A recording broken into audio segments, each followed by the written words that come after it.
O zamanla hansı ki postsovet dönəmindən bu günə baxdıqda, bu gün Milli Məclisdə oturan hər hansı bir millət vəkillərimiz bu günləri demək olar ki, sizin əmək haqqının yüzdən demək olar ki, siz hardasa heç 1 və 2, 3, 5 faizini alırsınız. Mən elə başa düşürəm ki, onlar 7.000, 8.000, 6.000, 5.000 aldığı halda siz onların hardasa 1 və 10% arasında heç tərənnüm etmir. Sizin baxmayaraq ki, 15 respublikanın arasında təmsil etmək böyük bir məsuliyyət idi. 15 respublika arasında gedib dövləti təmsil etmək böyük məsuliyyət idi. Bu günləri Azərbaycanda hardasa 60-70 rayonun təmsil eləyəcək xırda bir, belə deyim ki, sakinlər adından hansısa tərənnüm etməklə o qədər böyük bir dövlətin büdcəsindən əmək haqqı almaqla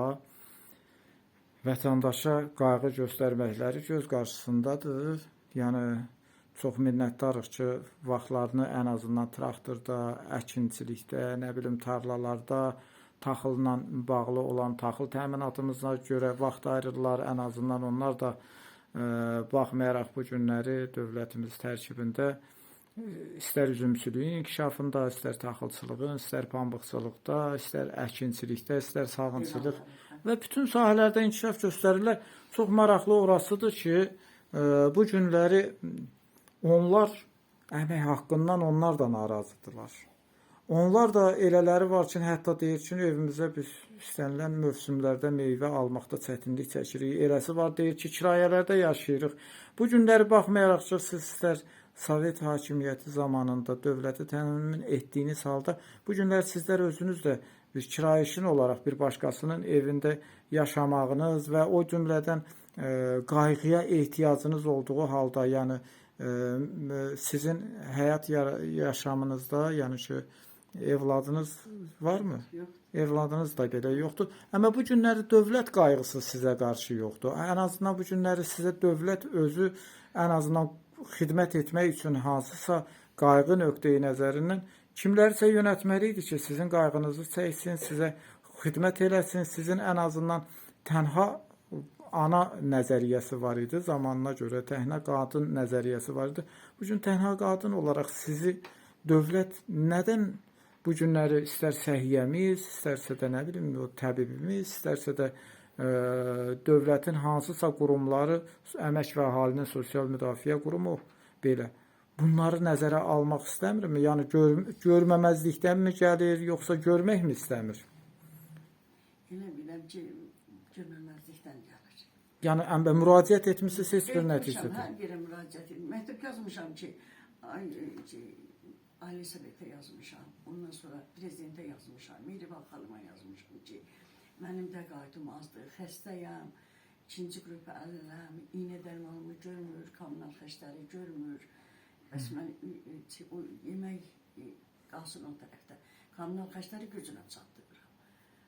Və özünüz də hətta can atmısınız, demişsiniz ki, mənim istəyərəm ki, dövlətin hansısa sahələrində sizə yardımcı olam. Yəni ki, fikirlərinizi, öz bildiklərinizi bölüşməkdə. Bölüşmüşəm, hamısı ilə bölüşmüşəm. Məktub yazmışam ki, dəhinə qadınam, 2-ci qrup əliləm, şəkər xəstəsiyəm, müalicələrimi heç çatdıra bilmirəm. Heç dövlət verdiyi cəmi bir dənə dərman verirlər. Bir dənə şəkər xəstəsiyəm, bir dənə dərman verirlər. Nə istəyirdiniz? Əsas istəyirdiniz ki, məsələn, prezident, vitse-prezident, baş nazir Əli Əsədov və o cümlədən Milli Məclisin indiki sədri, hansı ki, Südabə Qafarova, yəni bunlardan, yəni ki, ən azından Südabə Qafarova ki, hansı ki, Milli Məclisdə bugün hansı ki, millət vəkillərinə tərənnüm etdiyi halda onlardan nə istəyirdiniz? İstəyirdinizmi ki, sizin təcrübənizdən yararlansınlar, sizi qəbul eləsinlər? İstəyərdim, niyə istəmiyərdim? İstəyərdim ki, qəbul eləsinlər məni. Təcrübəmin yararlanmaq üçün ən aşağı səviyyədə olan bir iş versinlər mənə. 2 ildə müddət versinlər. Görsünlər ki, orada mən nə xariqələr yaratmışam, nə işlər görmüşəm. Ondan sonra mən iş təcrübəmi yaşayacağam. Yəni, baxmayaraq yaşınızın bu ərəfəsində öz gücünüzə və öz zehnizə, öz bacarığınıza qadirsiniz. Hə, o qədər işləyərəm ki, gecə gündüz işləyərəm. Azərbaycanımızın çiçəklənməsində mənim də bir az da olsa payım olar. Aha. Bəs istərdinizmi ki, hansı ki çiyin-çiyinə ən azından Heydər Əliyev siyasətinin bir davamçısı olaraq, Heydər Əliyevin zamanında Azərbaycana gəlişində ən azından onu dəstəkləyən bir şəxsiyyət olaraq istəyərdinizmi ki,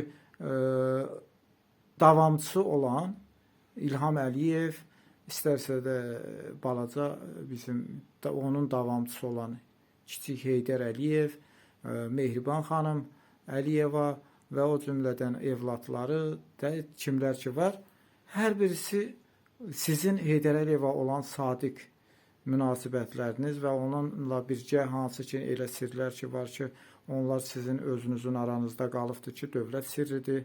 Yəni o şəxsiyyətin yetişdirdiyi, o şəxsiyyətin bir kadrı kimi sizdən ən azından bir görüş təşkil edib, bir tədbirlərdə, bir bayramlarda sizi dəvət edib, hər hansı bir qiymətləndirmə eləsinlər. İstəyərdim. Hansı ilə istəyirlər, görüşə gedərdim, xatirələrimi danışardım.